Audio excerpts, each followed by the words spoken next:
Good morning. সকাল সকাল দেখো ছেলে পড়তে বসে গেছে।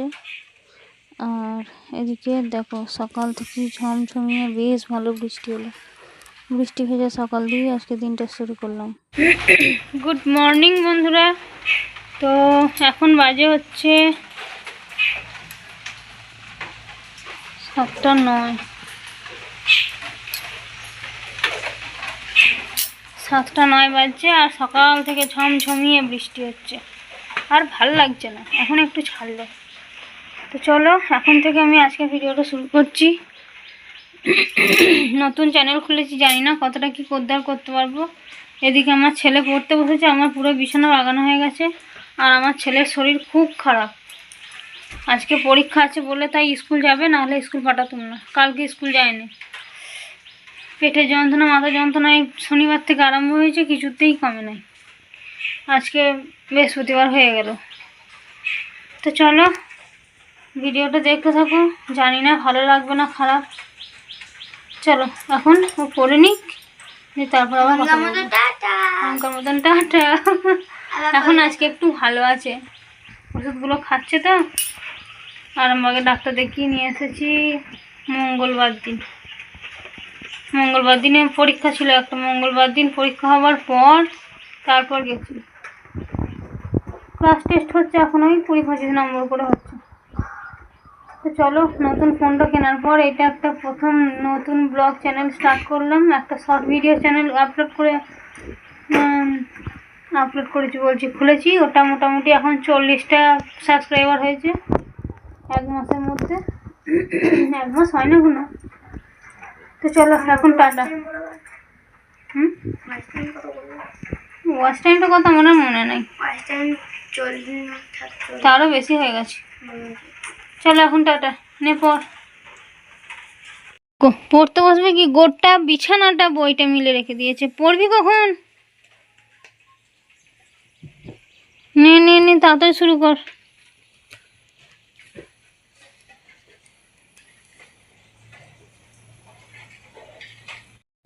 এখন দেখো ছেলেকে খানিকক্ষণ পড়ানোর পর আমি এখানে এসেছি একটু আলু কাটতে। তার কারণ হচ্ছে যে ছেলের শরীরটা তো ভালো না, অন্য কিছু যে টিফিন বানিয়ে দেবো সেটাও উপায় নাই। আর আজকে রান্না করিনি সকাল থেকে, তার কারণ ভাত খাইয়ে পাঠাবো না, একটু মুড়ি খেয়েই যাবে। তো তার জন্য একটু আলু ভাজা করে নিয়ে আলু ভেজে নিয়ে তারপর তো আমি চান করব। আর ছেলে পড়ছে এখনও, ওর পড়া এখনও শেষ হয়নি। আমি বললাম তুই পড়, আমি আলুটা কাটি ভাজি। তো এই হচ্ছে ব্যাপার। তো চলো তাড়াতাড়ি আলুটা কেটে আলুটা ভাজা করে নিই। তো আমার আলু কাটা তো হয়ে গেছে, এবার আলুটা একটু ধুয়ে নেবো ভালো করে। আলু ভালো করে না ধুলে হয় না, আলু কেন যে কোনো জিনিসই একটু ভালো করে ধুয়ে নিয়ে তারপরে আলুটা ভাজতে বসিয়ে দেবো। তো দেখো ভালো করে আলুটা ভেজে কড়াইয়ের মধ্যে তেল, নুন, হলুদ সব দিয়ে দিয়েছি। না, নুনটা প্রথমে দিইনি, তেল আর হলুদটা দিয়েছি। গোটা জিরে ফোড়ন দিইনি, শুকনো লঙ্কার ফোড়ন দিইনি। একদম হালকা করে করছি যাতে ছেলেটা খেতে পারে, তার কারণ পেটের সমস্যা নিয়ে কদিন ধরেই ভুগছে। ছেলেটার এতটাই শরীর খারাপ যে দুপুরের মধ্যে আমি ভিডিওটা শেষ করে ফেলেছি। সন্ধ্যে থেকে আবার শরীরটা খারাপ করেছিল, তার জন্য আর ভিডিও করতে পারিনি। তো চলো নুন দিয়ে দিলাম, এরপর একটু হালকা করে জল দিয়ে সেদ্ধ করে নেবো। ওই কোনো রকম করে ভেজেছি। তো আলু ভাজা তো হয়ে গেল। রান্নাঘরের ভেতরটা খুবই অন্ধকার, লাইট জ্বালাইনি, দরকার হয়নি।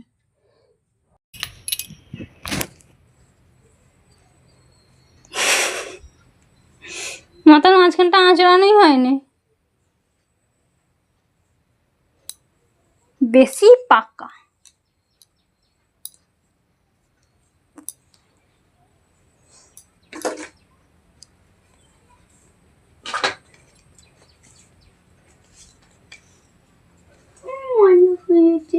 বললি বাইরে। তো দেখতে পেলে ও তো রেডি হয়ে গেছে, এবার ও ঠাকুর প্রণাম করে স্কুলে যাওয়ার জন্য বেরোবে, তারপরে আমি আমার সব কাজ করব। তো দেখো ও তো চান করে রেডি হয়ে একদম পুরোপুরিভাবে তৈরি হয়ে গেছে। আর এখন আমার কাজ শুরু করবো। এবার চান তো হয়ে গেছে, ঠাকুর পুজো করার জন্য ফুল তোলাও হয়ে গেছে, সবই হয়ে গেছে। আর আই কার্ডটা, না আই কার্ড না, সবই হয়ে গেছে, কি একটু ভুলে গেছিলাম। যাই হোক, চলো এবার ঠাকুর পুজোটা করি। আজকে যেহেতু বৃহস্পতিবার, তো একটু প্রদীপ জ্বালাতে হবে, ধূপ জ্বালাতে হবে, সবই করতে হবে। তো এগুলো একটু করি, করে তারপর ঠাকুর পুজো সেরে নিয়ে তারপর দেখি ছেলেটা স্কুল যাবে। তো চলো এখন ঠাকুর পুজো করে নিই ভালোভাবে, তারপর আবার কথা হবে তোমাদের সাথে। তো বন্ধুরা, আমার ঠাকুর পুজো করা হয়ে গেছে, ছেলেরও খাওয়া স্কুল যাওয়ার সময় সব রেডি করে ফেলেছি। ও তো পুরো রেডি, এখন গাড়ি আসার অপেক্ষা। 10:40 হয়ে গেল, এখনো গাড়ি এলো না। যাক, আর কি করা যাবে। এদিকে ঘুরে ঘুরে আসতে আমাদের রাস্তার অবস্থা এত খারাপ, মানে বলবার না। তো চলো এখন দেখি দুটি মুড়ি খাই, খেয়ে তারপর রান্না চাপাবো। চলো টাটা।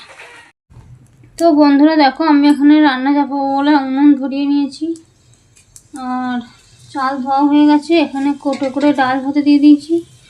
তার কারণ হচ্ছে যে ছেলেকে তো রিচ খাবার খাওয়ানো যাচ্ছে না, যেহেতু ওর পেটের সমস্যা। তো পোস্ত ডাল ভাত করব, আর একটু শাক করব, তাছাড়া তো আর কিছু করার নেই। তো চলো, জল হয়ে সমস্ত ভিজে ভিজে লাগছে, আর শুধু ধোঁয়া হচ্ছে। দেখো এখনো ধোঁয়া হচ্ছে। চলো রান্না বান্না করতে আরম্ভ করি, তোমরা দেখতে থাকো। তো দেখো, এখানে কথা বলতে বলতে আমার রান্না হয়ে গেছে। এখানে দুধ গরম করছি, আর এখানে বাসন কোসনগুলো আছে, ধোয়া হয়নি, এরপর ধোবো। আর এখানে তোমাদেরকে দেখিয়ে দিই যে আজকে কি কি রান্না করেছি। বাবাকে মাকে খেতে দিয়ে দিয়েছি। আর দেখো ভাত, এখানে শাক একটুখানি আছে, আর ওই যে পোস্ত আর ডাল, এইটুকুন ডাল রেখেছি আমার আর আমার ছেলের জন্য, আমাদের বেশি লাগে না। তার মধ্যে আমার ছেলে এসে আজকে ভাত খায়নি। তো চলো, সব কিছু হয়ে গেল, এবার একটু রেস্ট করি। ছেলে, গুড আফটারনুন বন্ধুরা। তো আমার ছেলে চলে এসেছে, আমার শরীরটা এখন খুব খারাপ লাগছে, বলছে মাথায় লাগছে। ওটা করলি কেন? শুয়ে পড়। 3:40 বাজছে, এসেছে 2:50 খেলো, এসে দুটি ভাত খেলো, ভাত খেয়ে যায় না তো আজকে মুড়ি খেয়ে গেলো। আমার সঙ্গে দুপুর খেলো, নাহলে খেতে চায়নি। তো চলো এখন আবার শুয়ে পড়ি, তারপর আবার দেখা হবে বিকালে। চলো টাটা।